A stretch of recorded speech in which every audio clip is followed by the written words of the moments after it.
Hello, I'm Lisa Delpy Narati from the George Washington University, and I want to thank the American Center in Moscow for inviting me to speak and as part of the FIFA World Cup speaker series.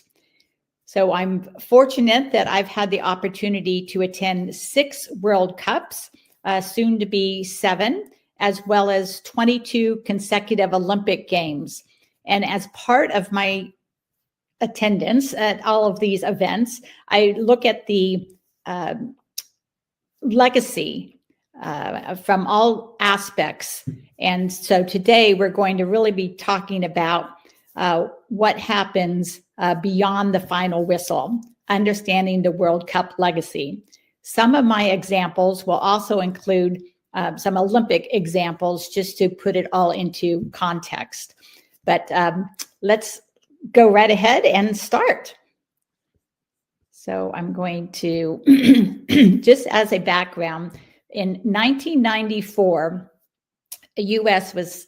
held their first World Cup, and I was on the host committee in Washington, D.C., and then went to the 1998 World Cup, which was amazing because the host city, Paris, or host city, France, won the tournament in Paris. And you could imagine the excitement. I've never seen Paris so vibrant. 2022, I studied it, but I had just had a child, so was not able to attend those. And then 2006 was Germany, which I'll discuss later, but was definitely the top of the World Cup experiences. I think they're the best practice that everybody looks to. 2010, South Africa was an amazing experience, I think, both for those people in South Africa and for the people who visited. 2014, Brazil, they had some challenges, a lot of white elephants, more so than other locations. 2018, Russia, I'm sure you all, hopefully you experienced the excitement around the World Cup. And then 22, Qatar. Again, those to me were one of the best because it brought all teams together in one location. And it was so easy to get around and to see many matches in one time and to feel that cultural excitement. Because normally, like here in upcoming World Cup of 2026, where the teams are going to be divided among 16 host cities. So really a city only gets the experience of a couple or, maybe 4 nationalities instead of all 48 nationalities in one location. Excuse me. And then we're excited to have 2026, and I apologize. I should have put USA, Mexico, and Canada. I'm not sure why I just put USA. So, but it is USA will have 11 cities, Mexico will have 3, and Canada will have 2. So really what we're talking about is, why do cities, countries host mega events? And, most of the discussion is around catalysts for long-term development goals. In the literature, they don't talk so much about sport development, but especially around FIFA and, in United States is a perfect example of how having the World Cup is going to thrust more interest and excitement around the sport of football, what we call soccer, and then knowledge transfer and capacity building for all of the 45,000 volunteers and all the people who are working. This is a great opportunity to learn event management, to learn about security, and these are skill sets that can help people get jobs in other places. But when we're really looking at mega events, excuse me, It is the global branding and soft power. I personally would prefer that this not be one of the top reasons, but we all know realities. And so, when you host a mega event, it brands the country as a global cosmopolitan destination. And so when your country is aligned with FIFA, which is a global enterprise, it increases your global visibility and your geopolitical relevance. So that is probably one of the number one reasons why countries host mega events. The other one is infrastructure and urban transformation. And we saw this in Russia with the new intercity railroads, airports, and waterfront projects.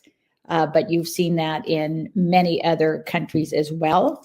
It's a great opportunity with having a World Cup or Olympic Games to say you need your airport renewed. And we see this in Milan. Even though Milan is going to has more tourists coming to their city during the summer months than they probably will during the Winter Olympic Games, they still said, and they were able to get funds for renovation of their airport because of this mega event. South Africa was able to improve their airports, and that has, people say, oh, it was for a World Cup. Well, it really was for the long-term benefit of the country's tourism to have an improved airport. And then we look at economic development and tourism. So for many of these countries, I think Russia included, it was short-term tourism burst. And same thing with Qatar. But there are studies that show a positive image and interest in going to those countries, or feeling more safe about going to those countries if they've been able to successfully host a major event like the World Cup. I've already kind of touched already about the political capital and national pride. And then you have the exchange of culture and human capital. What I like best about mega events is it does bring the world together, and it's an opportunity to learn about other people's culture, especially the host cities or host countries' culture.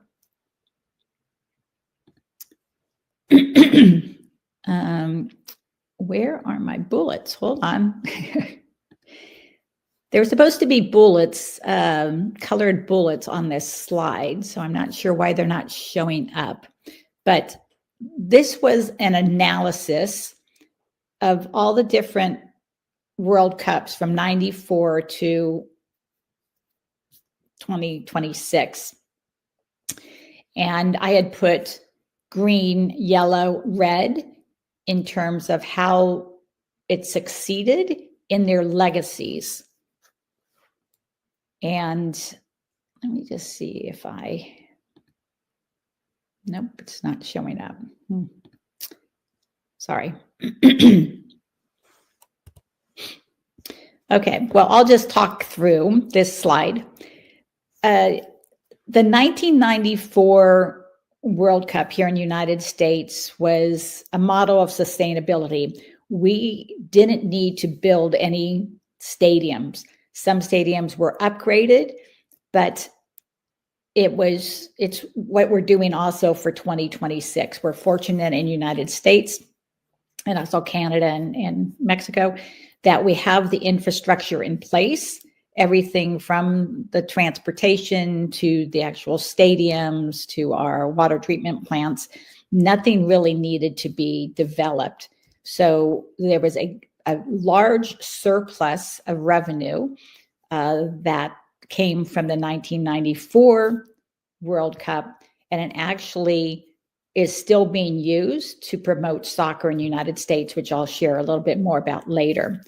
And then also It was World Cup was the impetus to start the Major League Soccer, MLS, professional league in United States. So there was a lot of benefits, legacies from the 94 World Cup.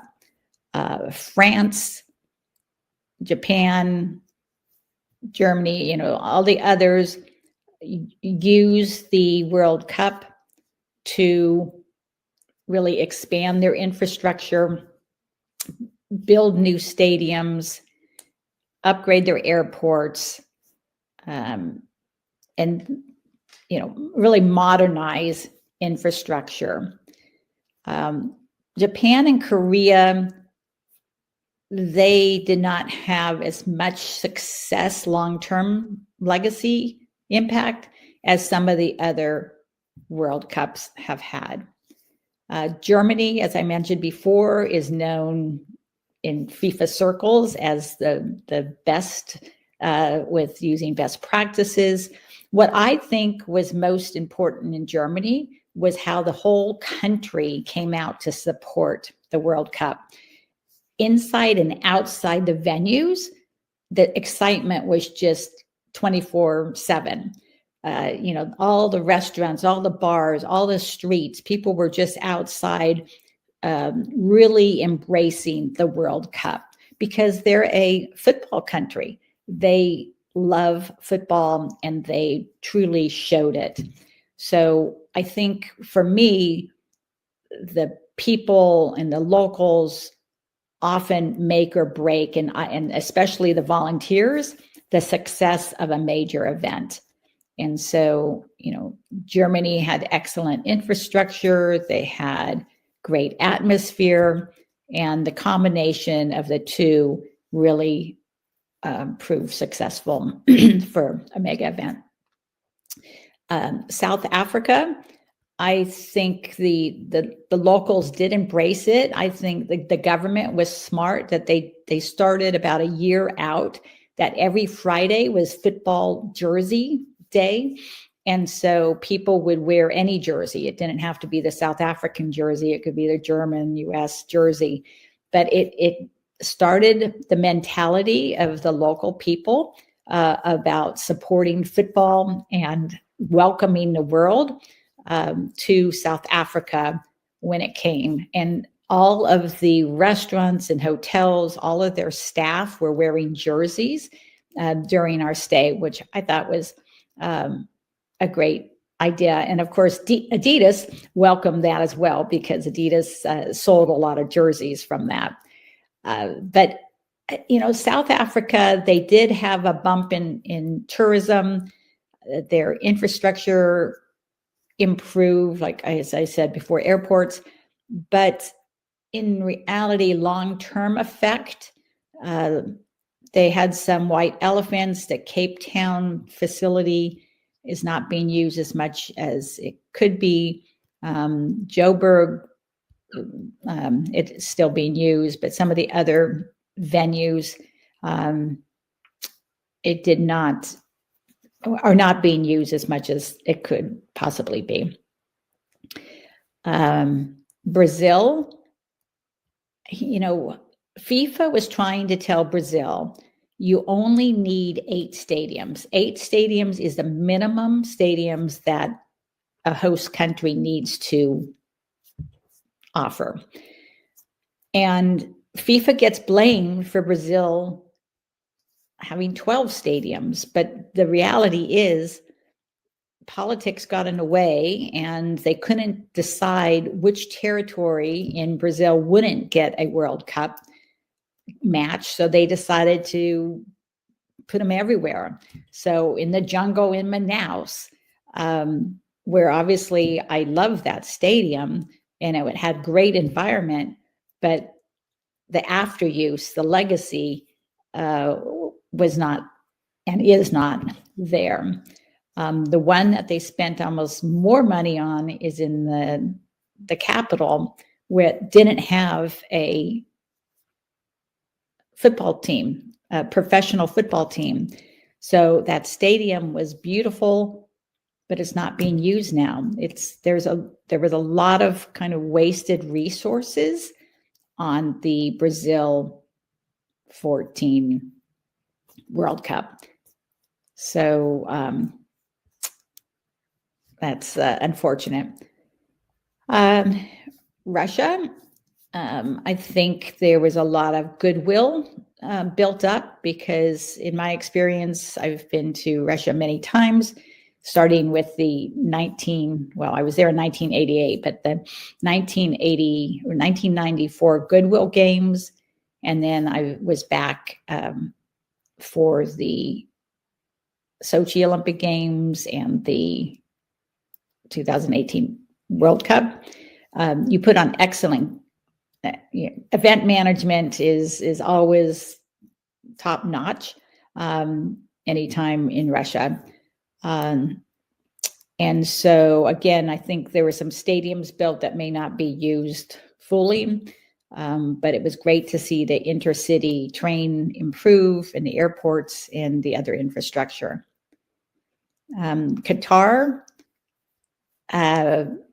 they put on excellent games, but of course they built 8 stadiums and the whole country. Just put it this way, you can drive an hour and a half and see the whole country. So you have 8 large stadiums within an hour and a half radius.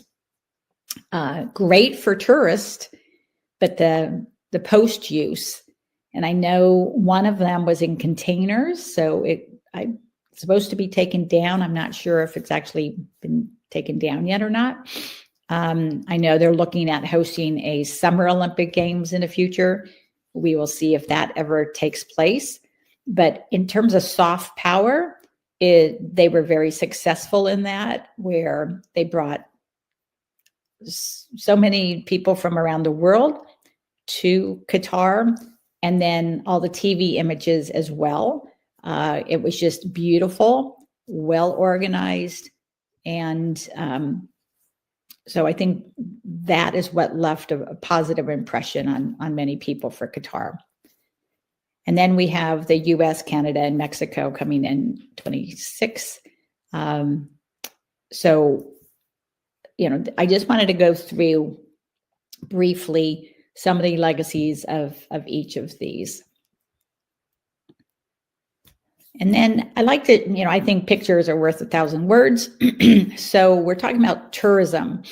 I mean, here is Red Square, and it was just packed every day that we were there. It was just full of people. And so you're bringing people to Russia or to Qatar that would not normally go as tourists. But because of the competition, you bring people there, and then they are exposed to the beautiful tourist sites, the people, the food, and they share that with others when they go home. It truly is a great cultural exchange. And then, as I said about branding your country or your city, I mean, these images, the one on the left, it just really showcases how big, how modern, cosmopolitan Qatar is. And then you're draped in these FIFA images, soccer images that, again, position the country in a positive light among many people. I just put this picture at the top center of the photographers, because every major event attracts 10,000 media, and they're there taking photos. They're sending messages around the world, and this is where again, that soft power, the image of the country comes across most. This picture on the bottom is they had a cultural showcase, and they showed how historically people in Qatar built these wooden ships, and then they had these ships out in the water, and tourists could actually go right on these ships. And it was showcasing, there was not just these boats, but other craft projects and nomads. They had tents. So they really tried to educate people about the history of Qatar and how the people lived. I thought that was well done. And, because that people from the United States may not know much about how, the people and their lives, especially historically. And then, again, branding the host cities. As I say, a lot of people go to these mega events for selfies or just to say they were there. The research that my students and I conduct, it's always about 60% of the spectators are there because of the love of the sport. And then the 40% are there for more of the event, for tourism, for the celebration, international party atmosphere. So you can see they have these places that showcase the city and the country. So there's one that says fabulous. It was positioned perfectly with this amazing backdrop.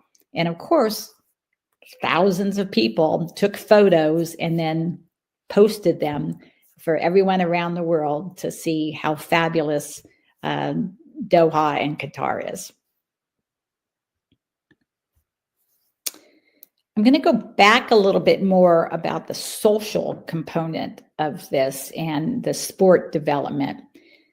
This is outside of Cape Town. It's the largest township, and FIFA at that point, they've changed the way they are distributing money, which I'll get to.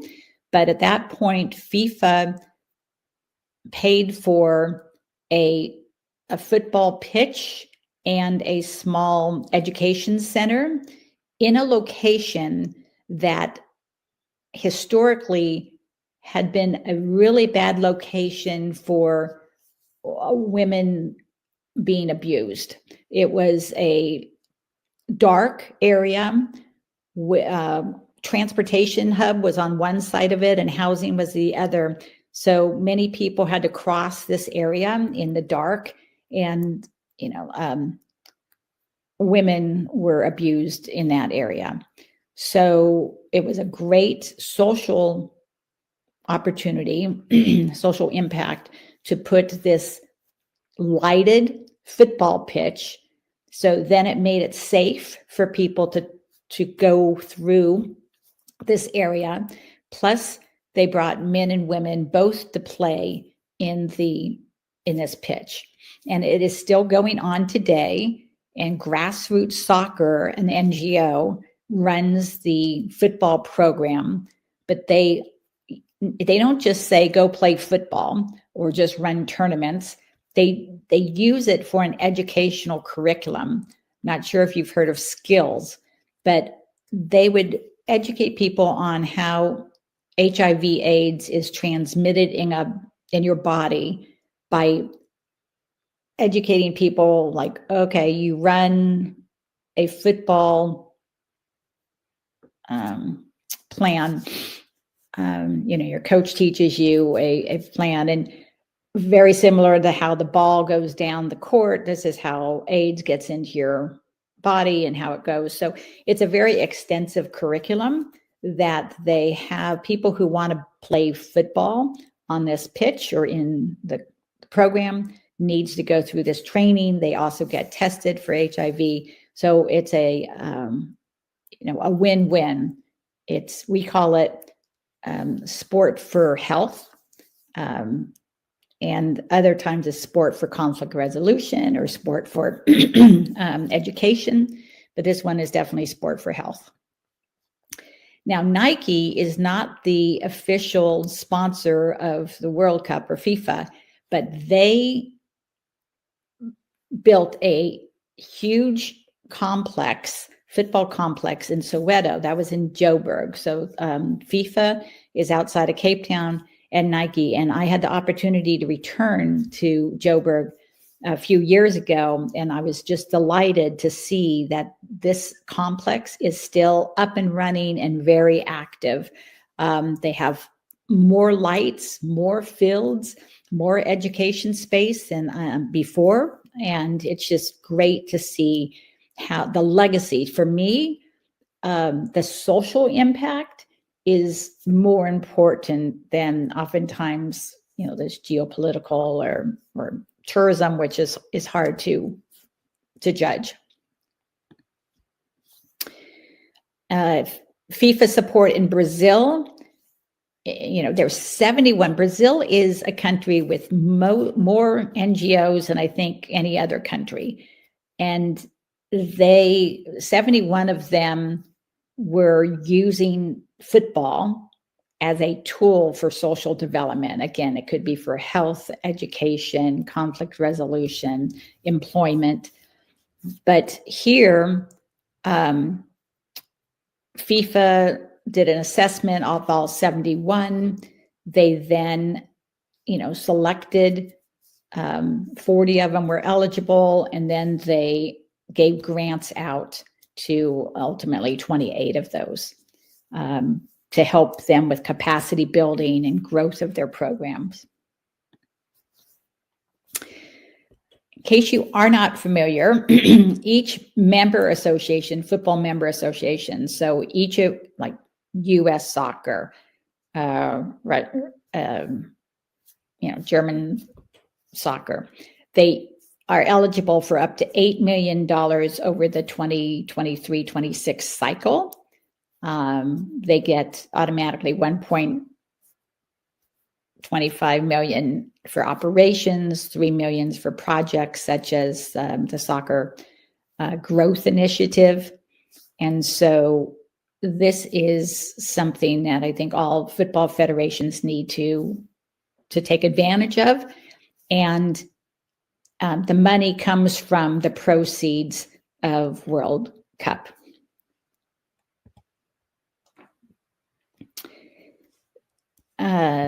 Let's see.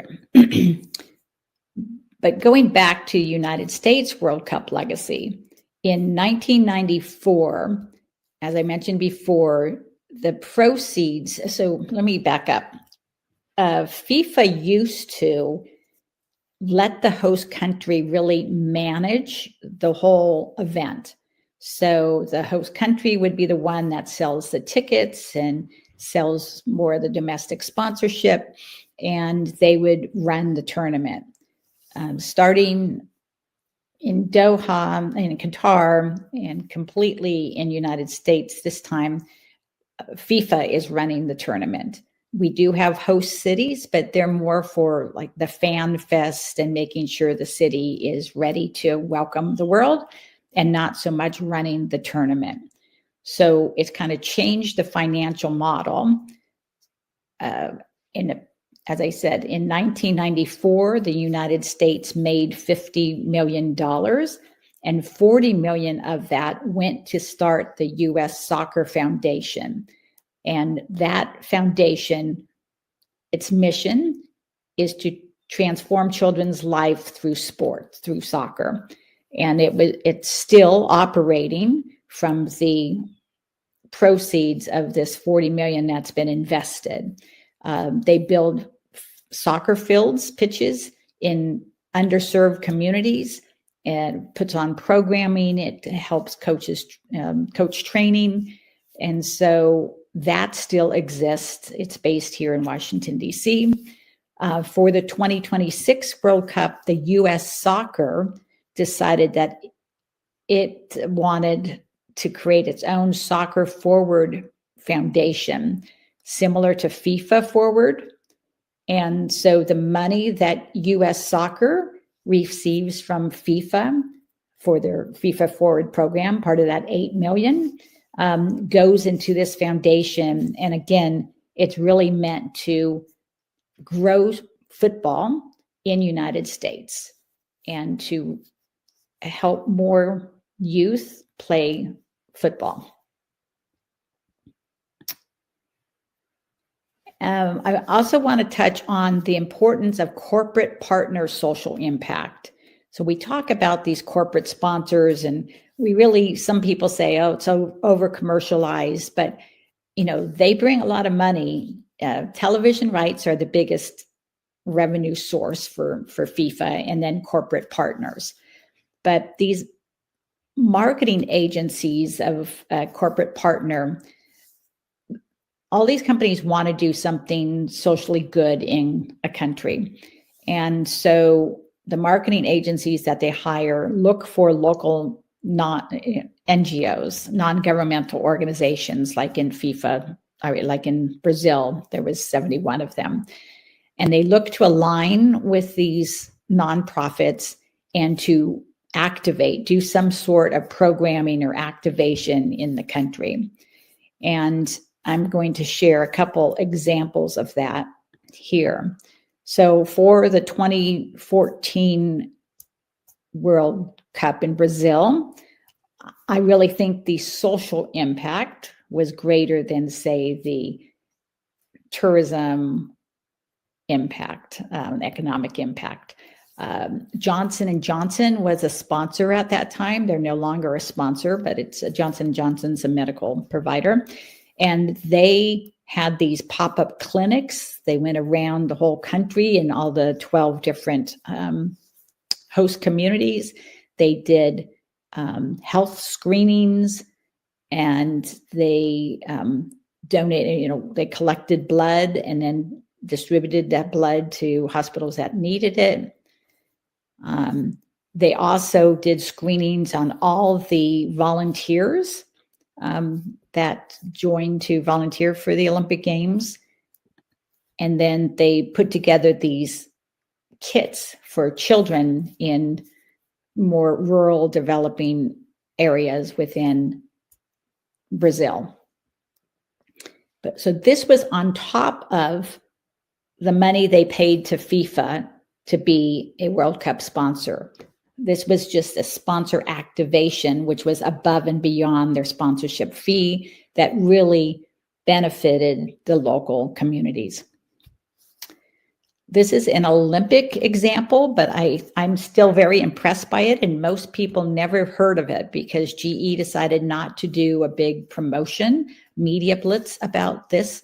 But on top of GE's sponsorship fee, they donated $8 million of equipment to establish a neonatal care unit in a hospital in East London that had a high mortality rate for premature babies. And the results are staggering about how many neonatal kids, babies, they were able to save after putting in this equipment. And then one final legacy another social impact is Street Child World Cup. This is a tournament that's hosted a month before the actual World Cup, and they're going to host it in Mexico this year. They're bringing in 32 teams of kids that are primarily undocumented.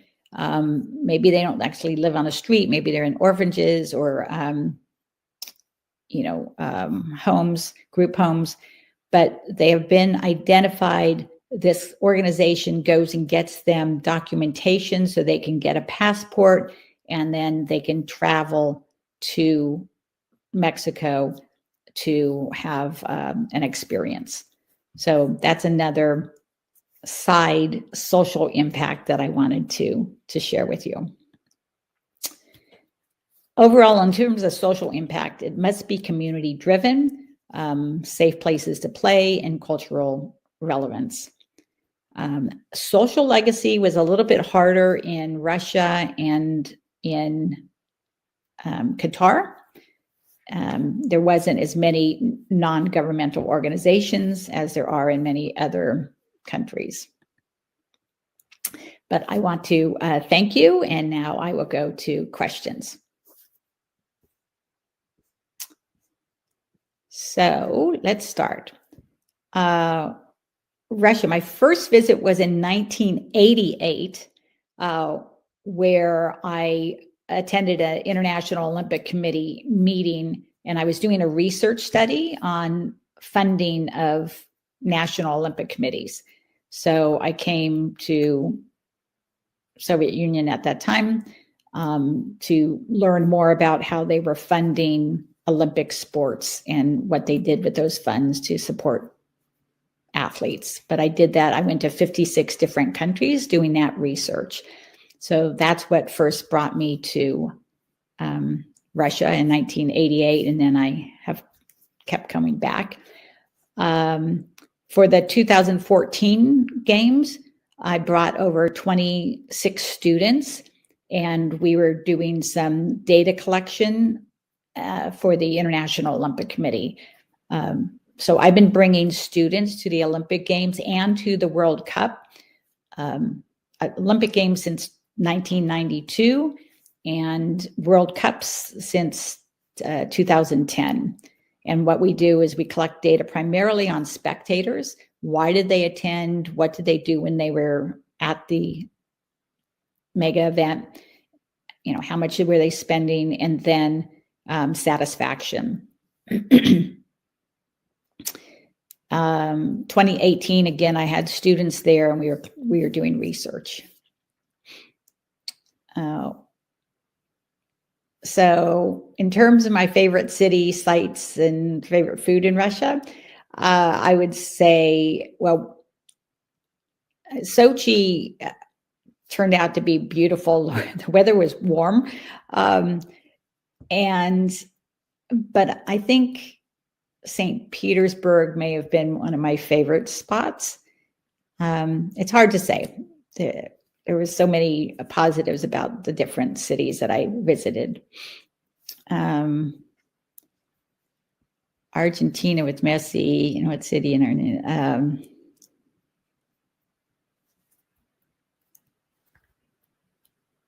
All right. So if you have a ticket, it's going to be, you know, I don't know everybody's background, so you need to apply for a visa. What I've heard is that they will give preference to people who have tickets to come to the United States. I mean, tickets to a World Cup match when the consideration of your visa is being processed. So I do not work for our government, so I don't know how the visa processes are going to work. But what I do hear is that if you have a World Cup ticket, that you will be considered more highly. Oh, sorry, I didn't read the questions out loud.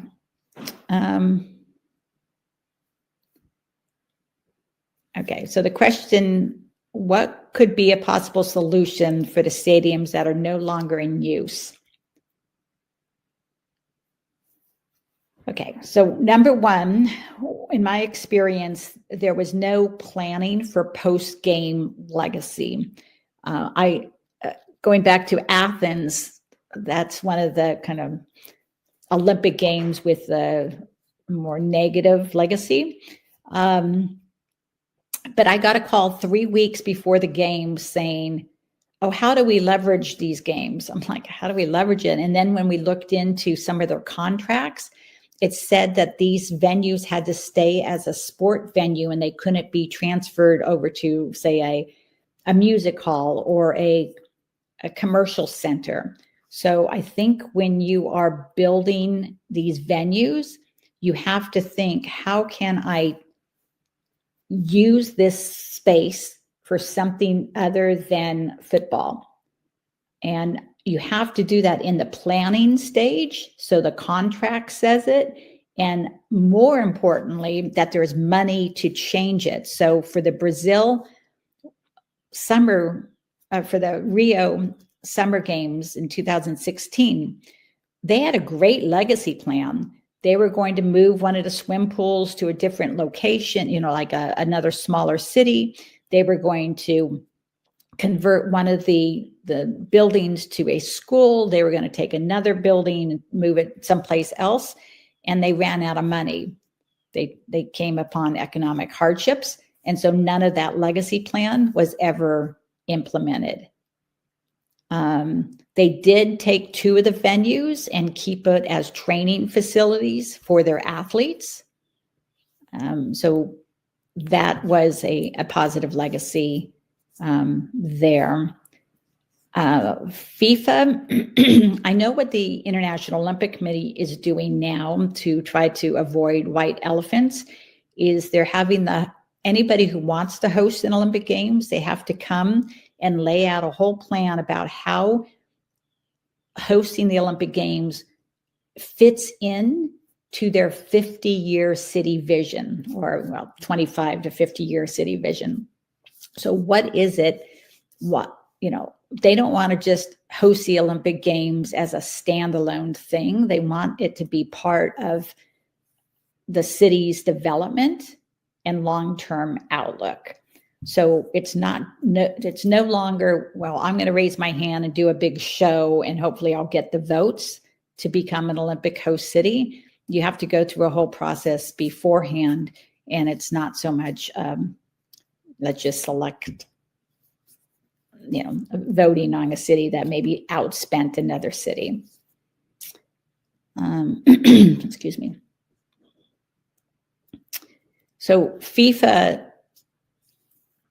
should also be looking at this in terms of long-term sustainability of any of the venues being built.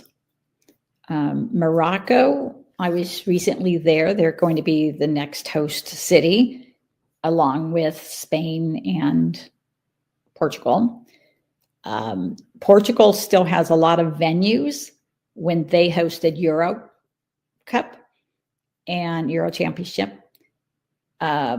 Morocco is building some pretty impressive facilities. I hope, and what I hear is that they will be used by their local football teams. So that's positive. And obviously Spain is a big football country, and they'll be using their existing venues. Okay. And let me just see here. Okay. With the volunteer, okay, so this person, hi Marina, I'm excited that you had the opportunity to volunteer for these mega events for Sochi and FIFA 2018. That's really how I started, and for many of the mega events that I mentioned, I've been a volunteer too. So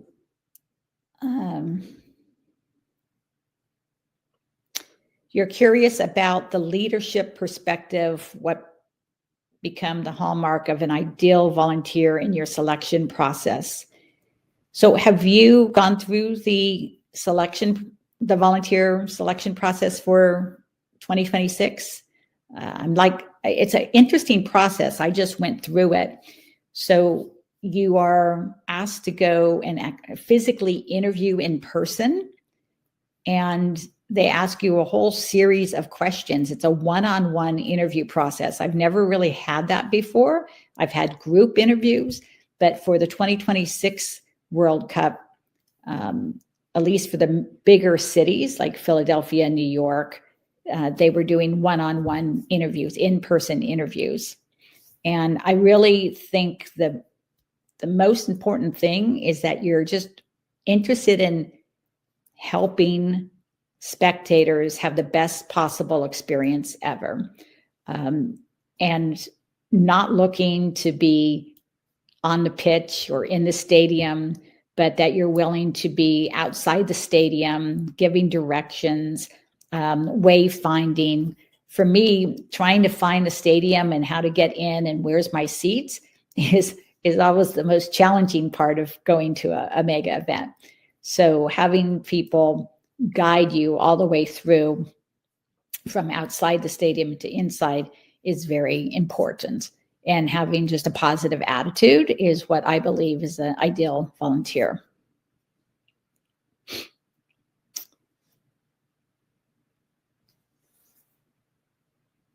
I know FIFA had, for Club World Cup, they were not accepting international volunteers, but I know they were for the World Cup.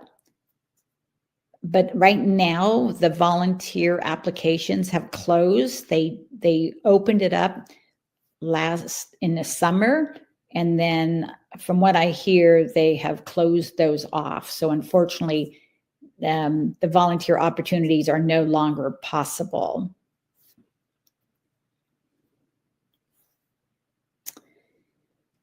I love this question about how might the 2026 World Cup be different from 1994 in terms of legacy. You know, the MLS is established, and the thing is that we actually recently did a study, and we found that the number of children participating in soccer/football has gone down slightly in the last year. And so having the World Cup will hopefully give another, you know, what we call shot in the arm or impotence, you know, motivate more kids to go out and play football, as well as make it more accessible to people. In the United States, we've over-commercialized youth sports. And so to play on teams is often expensive because now the coaches get paid, and this organization kind of makes money off of youth sports because parents are willing to pay for it. And so we need to open it up to more youth that cannot afford to pay the fees to participate. So I think the funds that are coming in from the World Cup to U.S. soccer will help get more kids to play.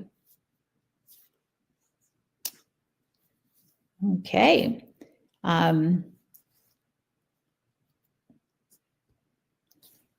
So a good question about, does the World Cup help increase tourism in the long run? In my studies, it's been interesting because I've researched specifically tourism numbers, and it seems like there's always some larger global macro incident that happens, and it affects the tourism numbers. So, for example, you know, South Africa, well, Sydney was one that I was thinking, Sydney Olympic Games in 2000. Their tourism numbers were really going up, and then 9/11 happened. And all tourism, as you know, kind of stopped, at least from the United States side. And so those numbers went down. China, Beijing, 2008, they were posed for a lot of tourism after that. But then the 2008 financial economic crisis happened globally. And so that stopped a lot of tourism. So it's always a tricky question to see if tourism has increased. The one area that I did not speak about, and I should have, is that for some countries, like the Atlanta Olympic Games, they didn't end up being like a big tourism destination, but because of them hosting the Olympic Games, they had this whole plan about bringing businesses down to Atlanta to showcase the city as a great place to open your offices. So to do business in Atlanta. So for some host countries or host cities, it's not always about the tourism, but bringing new businesses, so B2B, new businesses to the area to open up. And then that will create more jobs in the community. So that's another legacy that some host cities are looking for. But what I do say is, like for Qatar, having so many people from around the world visit there, projections of the beautiful vistas that are in the city. encourage more people to think about going to Qatar or to the Middle East in general.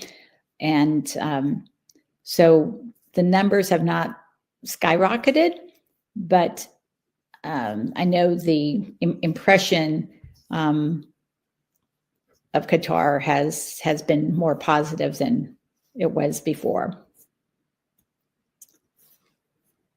And then another question is, does the World Cup affect small business?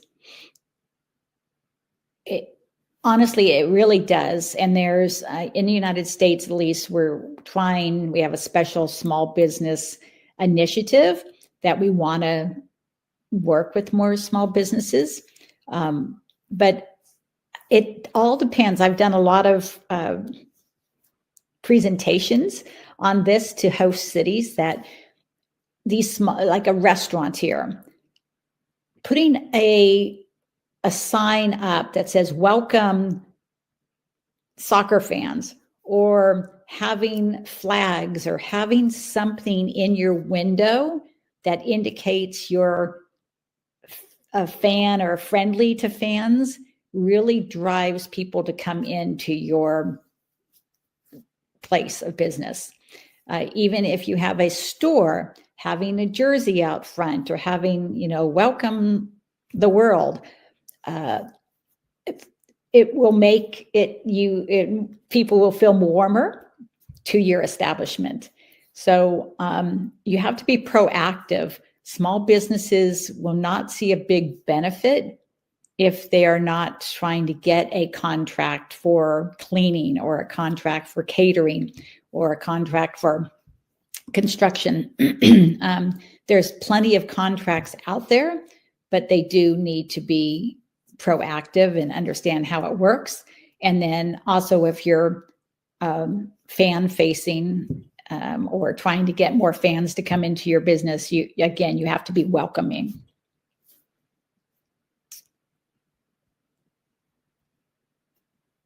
Okay, let me see. Okay.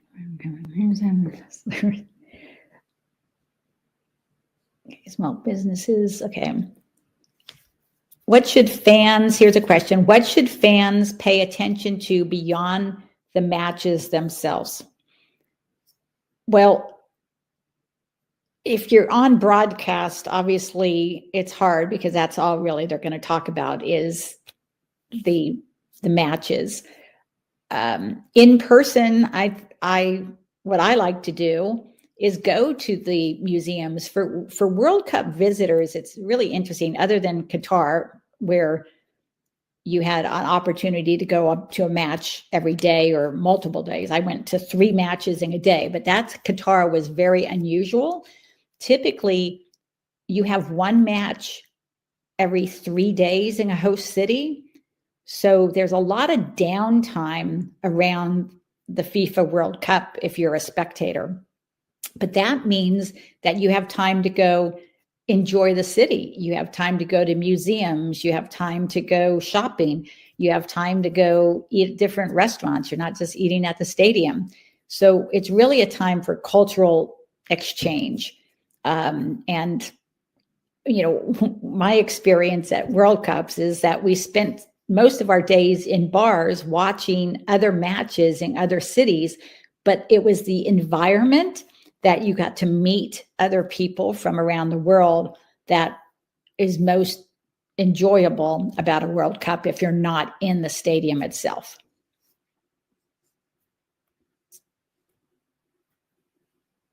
Okay, good. Well, I hope you enjoyed this conversation and about the legacies, beyond the pitch. And if you have any other questions, feel free to reach out to me. Happy to discuss further anything that I've shared.